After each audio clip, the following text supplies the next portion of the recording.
Sidang Sambo ahli sebut pelaku yang diperintah autor elektualis tak bisa dipidana.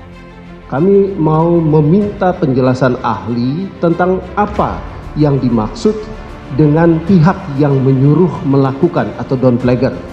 Apa saja syarat-syarat bagi seseorang untuk dapat dikategorikan sebagai pihak yang menyuruh melakukan. Terima kasih. Dalam menyuruh lakukan atau downplayer ya, orangnya downplayer, berarti paling sedikit ada dua orang, yaitu ada orang yang menyuruh atau manus domina, dan juga ada orang yang disuruh, manus ministra. Nah, biasanya tadi seperti yang saya jelaskan dalam KUHP baru, orang yang disuruh ini biasa tidak dapat dipertanggungjawabkan karena dia hanya merupakan alat saja. Nah, cara-cara untuk menyuruh ini tidak dibatasi oleh pembuat undang-undang, ya. Tidak seperti halnya dalam menggerakkan atau with looking, tapi cara ini, cara menyuruhnya itu tidak dibatasi sekali oleh pembuat undang-undang, sehingga ketika ada semacam perintah atau apapun juga berupa instruksi menyuruh lakukan, maka orang ini sesungguhnya berada dalam keadaan tidak dapat dipertanggungjawabkan secara pidana. Jika dikaitkan dengan peristiwa penembakan atau pembunuhan tersebut, menurut ahli, apakah pejabat atau petinggi yang memberi perintah kepada bawahannya untuk menembak atau membunuh dapat dikategorikan sebagai pihak yang menyuruh melakukan atau downplagger?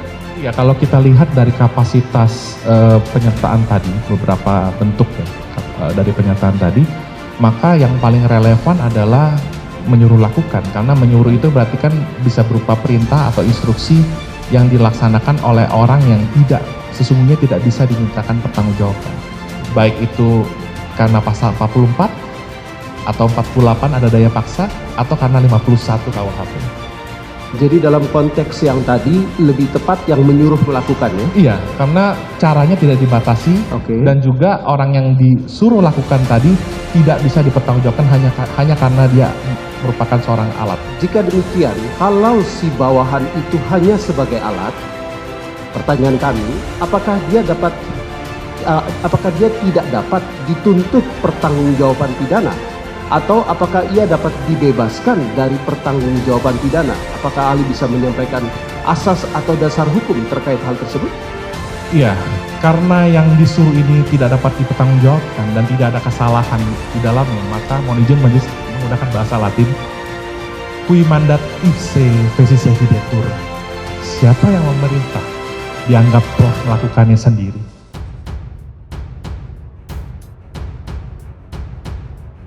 Guru Besar Hukum Pidana Universitas Andalas, Elwi Daniel, mengatakan pelaku yang diperintah oleh autor intelektualis dalam suatu perkara tak bisa dipidana. Hal tersebut dia jelaskan saat menjadi saksi dalam kasus pembunuhan berencana Nofriansah Yosua Huta Barat atau Brigadir J dengan terdakwa Ferdy Sambo dan Putri Chandrawati Selasa 27 Desember 2022. Mulanya tim kuasa hukum Ferdy Sambo menanyakan apa yang dimaksud dengan downplagging dalam with looking. Elwi pun diminta menjelaskan perbedaan signifikan dari istilah hukum dan kitab undang-undang hukum pidana tersebut. Menurut Elwi, kedua jenis penyertaan tersebut menempatkan tindak pidana pada pelaku dua orang. Sementara itu, dalam with looking, tutur Elwi adalah orang yang menggerakkan untuk melakukan dan ada orang yang digerakkan untuk melakukan. Kemudian Elwi masuk dalam perbedaan yang signifikan antara dua istilah hukum tersebut. Menurut dia, istilah downplagging atau orang-orang yang disuruh melakukan tidak bisa diminta pertanggungjawaban pidana.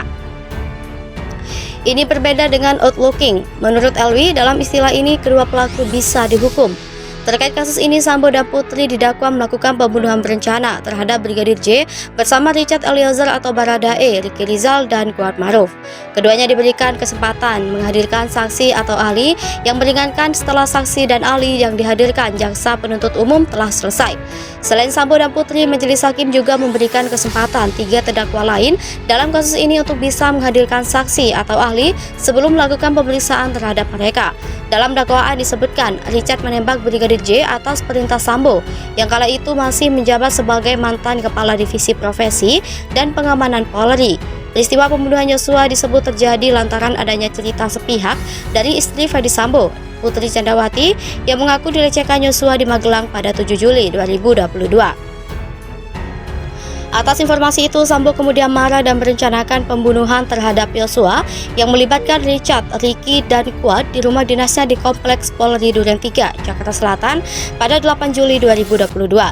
Atas peristiwa tersebut, Sambo, Putri, Richard, Ricky, dan Kuat didakwa melanggar pasal 340 KUHP, subsidiar pasal 338 KUHP, Jo pasal 55 ayat 1 ke 1 KUHP, Jo pasal 56 ke 1 Kitab Undang-Undang Hukum Pidana.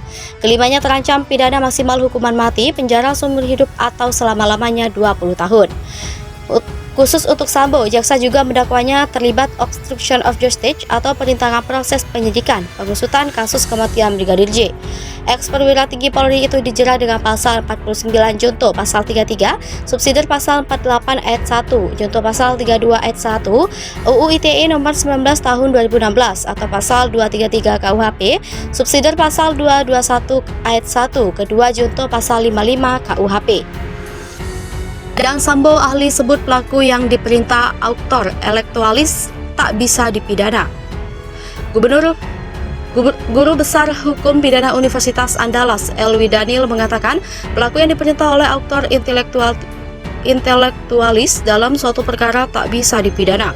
Hal tersebut dia jelaskan saat menjadi saksi dalam kasus pembunuhan berencana Nofriansah Yosua Huta Barat atau Brigadir J dengan terdakwa Ferdy Sambo dan Putri Chandrawati Selasa 27 Desember 2022. Mulanya tim kuasa hukum Ferdy Sambo menanyakan apa yang dimaksud dengan downplaying dalam with looking. Elwi pun diminta menjelaskan perbedaan signifikan dari istilah hukum dan Kitab Undang-Undang Hukum Pidana tersebut. Menurut Elwi, kedua jenis penyertaan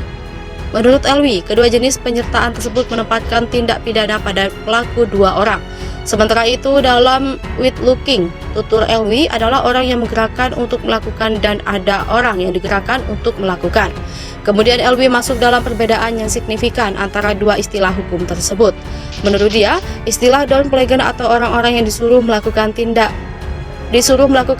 bisa diminta pertanggungjawaban pidana. Ini berbeda dengan outlooking. Menurut Elwi, dalam istilah ini kedua pelaku bisa dihukum. Terkait kasus ini, Sambo dan Putri didakwa melakukan pembunuhan berencana terhadap Brigadir J bersama Richard Eliezer atau Baradae, Ricky Rizal, dan Kuat Maruf. Keduanya diberikan kesempatan menghadirkan saksi atau ahli yang meringankan setelah saksi dan ahli yang dihadirkan jaksa penuntut umum telah selesai. Selain Sambo dan Putri, majelis hakim juga memberikan kesempatan 3 terdakwa lain dalam kasus ini untuk bisa menghadirkan saksi atau ahli sebelum melakukan pemeriksaan terhadap mereka. Dalam dakwaan disebutkan Richard menembak Brigadir J atas perintah Sambo yang kala itu masih menjabat sebagai mantan Kepala Divisi Profesi dan Pengamanan Polri. Peristiwa pembunuhan Yosua disebut terjadi lantaran adanya cerita sepihak dari istri Ferdy Sambo, Putri Chandrawati, yang mengaku dilecehkan Yosua di Magelang pada 7 Juli 2022.